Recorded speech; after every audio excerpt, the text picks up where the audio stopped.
Okay, Jacksonville, what a windy day. Yesterday we had a front come through, and it's probably one of the best fishing days I've had in a long time. I called some guys and they called me from down south, New Smyrna, Muddy Water. I ain't fishing until Tuesday of next week. I said, okay, fine. But we got a front coming. These fish have got to be somewhere. So I took off and started off to the north of New Smyrna, and lo and behold, and I've got these videos of me on the beach catching this pompano. Every time somebody come walking by and I thought they could film me, I tried to film myself catching them. But from the very first cast, I caught pompano. I stopped at a spot, water was clean, and the wind, no wind at all down there in Jacksonville. I talked to Murphy, and she said it's rained up here all day long. And I had bright sunshiny weather.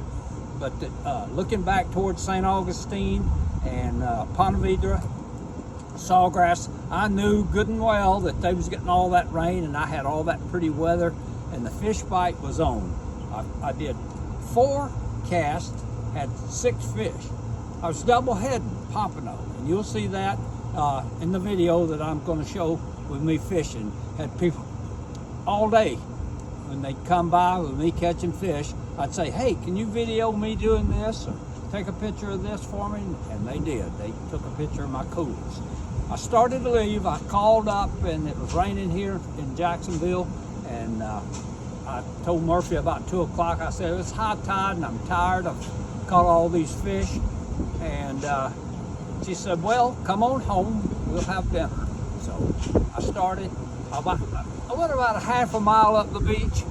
My word, I saw a bar that I could reach. It's probably 30, 40 feet out to where the bar was. So I didn't even take a rod holder off the truck, just took one rod, put baby sand fleas. Now, you know, I get a few complaints, oh, the sand fleas are too small. But if the sand fleas are small, for me, they're small for the pompano and the whiting. So they're going to eat them. I was picking through the box with these sand fleas. Just see how tiny they are? Never had a problem catching pompano with them or whiting. A guy come over from Canada. He said, I want to buy some sand fleas. And I said, well, no, I can't sell them to you. So he picked up what dead ones I had on the ground, went over and caught whiting right there because he didn't have to cast that far. But anyway, this is what I use, these small sand fleas. This is the first cooler that I started with here. Under this ice. And it goes all the way down like this. I just stacked them in. They took pictures of them for me. All these nice pompano. Whiting. All the way to the bottom. I had to repack them. So after I got this one loaded with ice, I started on this one. So I come over. I always carry plenty of extra ice. This is the second cooler I started on. And this went on till dark. I didn't want to leave.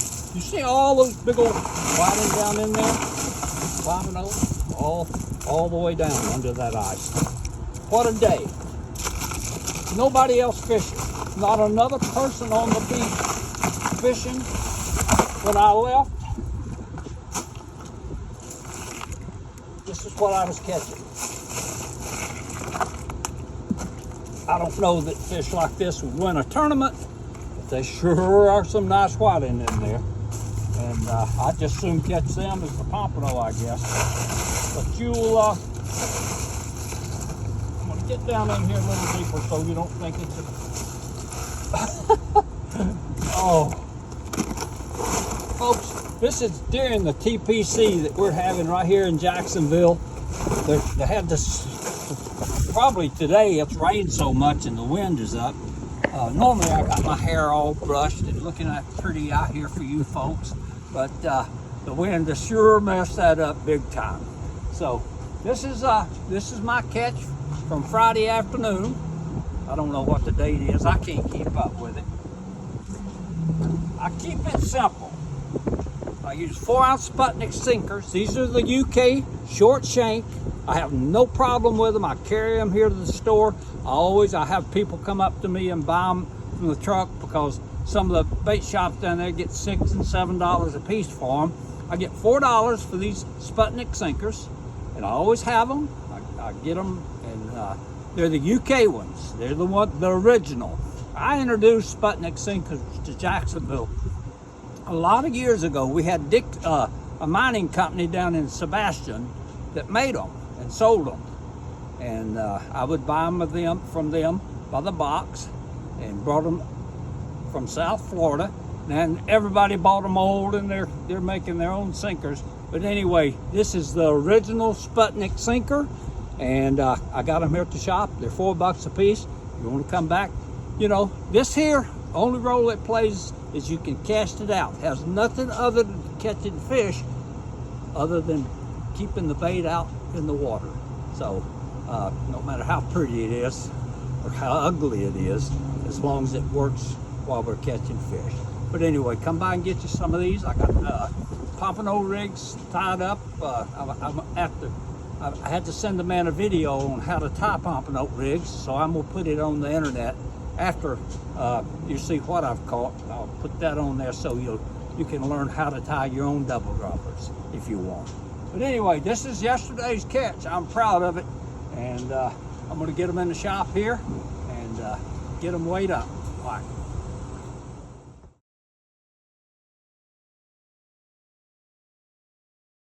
I stuck with a young fella out of Jupiter Inlet, Paul, and he asked me to send him a link so he can see how to tie pompano rigs. And I was telling him, you know, I start off with 15, 17-pound test line. This is my jig board. This keeps everything uniform. We have these rigs at Atlantic Coast Seafood. You know, I carry them in the truck, but they're already tied up and everything's uniform on that.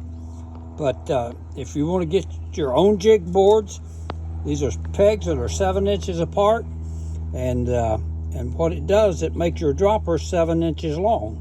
If you want them 8 to 10 inches, get you a bigger board, or spread these out a little more. But anyway, the light line is the secret to catching pompano, especially in South Florida, because the water's so clear there. You might could use a little heavier one, you know, Jacksonville or someplace like that, but really not down south. But you hook your sinker here, make your round completely around and back. This is the tricky part here, rolling these two together. 1, 2, 3, 4, 5, 6, 7 turns. Then you reach over and you pull this back through. I hang it there, keeping my hand spread way back. The closer you hold it, the shorter the dropper is going to be. So hold it way back, pull these two together. This is knot against knot. There's your first dropper. Okay, bring it down to the second clip here. Okay, hang it there. That separates it. These two pins are 14 inches apart. 1, 2, 3, 4, 5, 6, 7. Keeping my hands way back, guard up.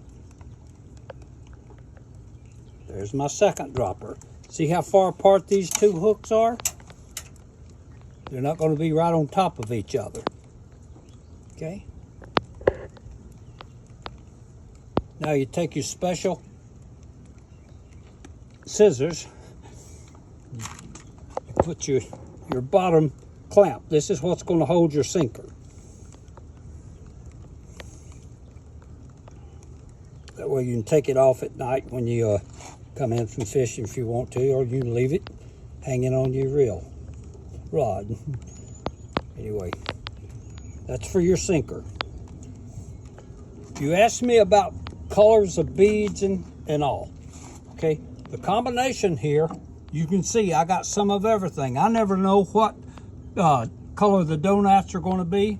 You don't have to have a bead. You can actually fish without having them on the line. I like to use them because it gets their attention.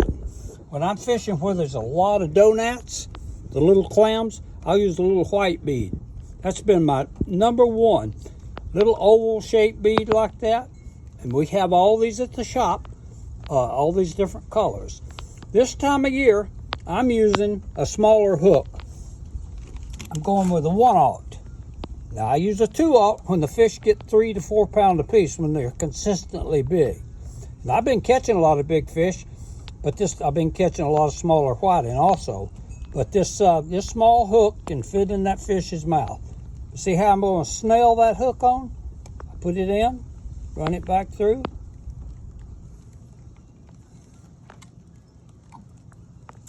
Now that's my bottom hook right there. That's the one that's going to be on the bottom.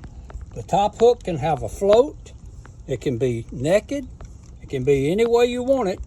But I like these little football floats that my wife buys for me. I got that size, and I got this size. If it's really rough, water's a little off color, I use the bigger one. When it's really quite clean, like I say, this is an attention getter. Has nothing to do with it other than getting a fish's attention so he can see that bait. And I'm going to talk to you about bait too. I didn't get to go today because this weather's so bad up here. Raining, windy. But tomorrow's a different day. Eyesight comes with age.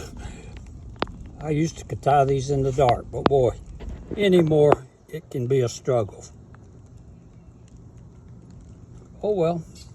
I wanted a bigger float on there anyway.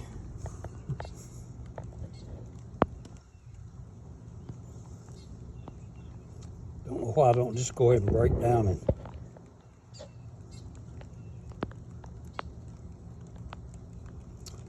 you know what? And this stays just as strong. Instead of snailing the hook on, I'm gonna clip that.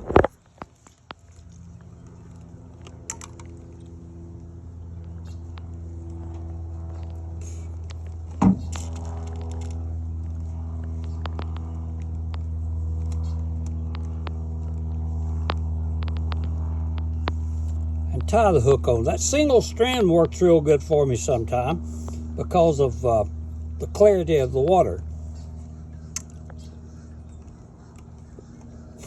And you see the single strand is just as strong as the double dropper knot. Okay? At the end of the day, I hook them together like this. There's your double droppers. Okay? When you get ready to fish, just unhook it. There you go. All right, I'll talk to you about bait. I use a different type bait catcher than most. I got my own design. Sand flea rake here. Okay. When I put this down to catch sand fleas, I put it in front of the bed of fleas like this. I step in the bed as the wave recedes, and then I wind up with sand fleas, and I don't have to stand out there and shake the rake, making sure that that I got fleas and not something else. And when I go to South Florida, now this is March right now. You see, I got all these live sand fleas here that I use, and I keep these all the time. When I go down there, they say, "Oh, we don't have sand fleas," but I don't have a problem finding them. But you can't just dig with a little rake and expect to get them like I get them with my rake. And I always got them. What is this? There's been a lot of small ones out there right now. But when you're fishing and there's a lot of small sand fleas like this, that's what the fish are finding too. So you want to make sure, match it up. If he's got, if you're catching small fleas, that's what I want to be using. But we were talking about donats and clam. See, there's one that's a odd color. So if I'm fishing that's like that color, I'll get my bead box and get me one that color out. Right now, it's mostly white that I'm using because all the donats and stuff I catch when I'm catching my fleas, all that is just little white ones that's out there. So that's all I'm doing. I just try to match it up, put the odds in my favor when I'm fishing. So anyway, Paul, I hope this answers a lot of your questions. We're going to send you a brochure from Atlantic Seafood, and when you get the link, I want you to send my wife your address, and I'll send you one of my brochures down. That way you'll have it. But anyway, this is my jig board. I do carry them at the shop. If you ever decide to come up to Daytona, New Smyrna, or I fish your way a lot. If you want one of these boards, I got them. If you want a sand flea rake, I got them. And I got all the Sputnik sinkers and beads and stuff if you want to order them. But thanks for the call. Thanks for those nice comments you made about me today, sharing what I've learned through the years with you. But anyway, good luck to you fishing, and I'll have my wife send that out to you right now.